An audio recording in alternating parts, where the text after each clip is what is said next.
या आंदोलनाच्या घडामोडीनंतर आता बातमी आहे पाणी टंचाई संदर्भातली।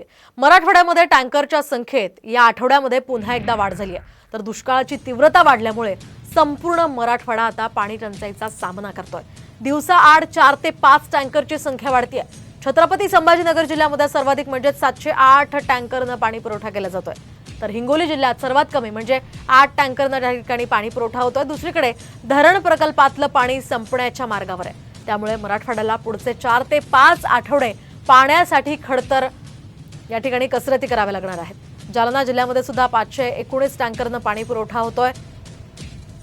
यासह मराठवाड्याच्या बीड जिल्ह्यामध्ये 433 टँकरनं पाणी पुरवठा केला जातोय।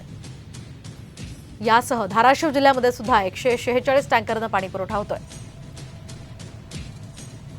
दरम्यान मराठवाड्यासह पश्चिम महाराष्ट्रामध्ये सुद्धा हीच स्थिती आहे।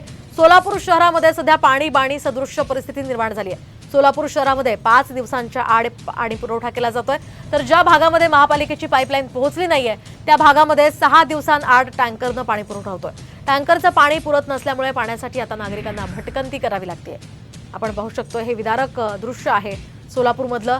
सोलापूरमध्ये पाण्यासाठी भटकंती या सगळ्या नागरिकांना करावी लागते। अक्षरशः हंडाभर पाण्यासाठी मोठी कसरत या ठिकाणी करावी लागते। बोर नाही, नळ नाही, काय नाही, रस्ता पण चांगला नाही, गटर पण चांगला नाही, लाईट पण नाही होता तेव्हा। आता आला लाईट। किती दिवसाला येते टँकर पाण्याचा? 7 दिवस, एकदा 8 दिवस येते।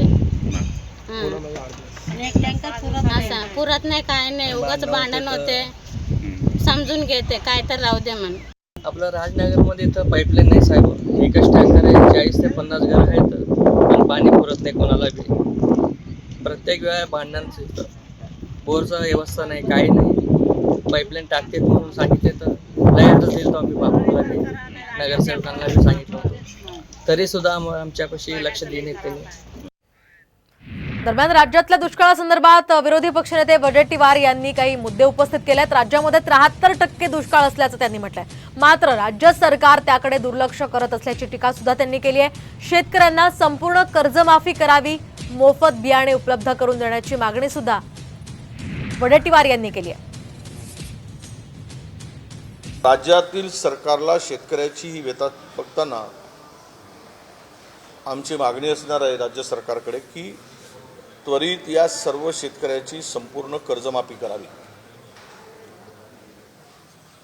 मोफत बियाणे त्वरित उपलब्ध करून द्यावेत, विद्युत बिल माफ करावे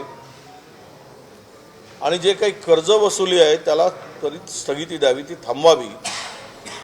तर आपण पाहतो राज्यामध्ये सगळीकडे सध्या पाणी टंचाईचं हे संकट आहे आणि आता बारामतीकरांवर सुद्धा पाणी कपातीचं हे संकट आलंय। बारामती नगर परिषद प्रशासनाच्या वतीनं 1 दिवसांच्या आड पाणी पुरवठा करण्याचा निर्णय घेण्यात आलाय। नीरा डावा कालव्याचं आवर्तन बंद झालं असल्यामुळे हे उपलब्ध पाणी साठा जो आहे त्यामध्ये काहीशी घट झाली आहे। पाणी साठा आता मर्यादित आहे, त्यामुळेच पर्यायानं बारामती शहरासाठी पाणी पुरवठा आता 1 दिवसाआड केला जाणार असल्याची माहिती नगरपालिका प्रशासनानं दिली आहे। नीरा डावा कालव्याचं पाणी आवर्तन मिळेपर्यंत हा 1 दिवसांआडच पाणी पुरवठा केला जाणार आहे।